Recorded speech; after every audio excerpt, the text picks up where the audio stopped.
আসসালামু আলাইকুম। দেখেন এই যে বাংলাদেশে কারেন্ট না থাকার কারণে আমাদের এই যে শ্রমিক ভাইয়ের কতটা কষ্ট। দেখেন এই যে এখানে অনেক এন বয়সা মানুষ কিন্তু কইলো বসে আছে, কারেন্ট নাই।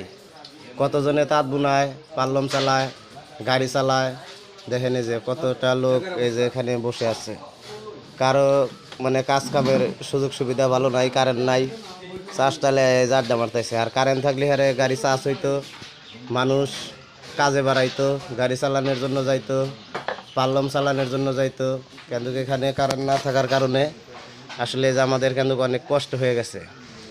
খালি কি আমাদের কষ্ট, আমার মনে হয় যে বাংলাদেশের প্রত্যেকটা নাগরিকেরই কষ্ট হয়েছে।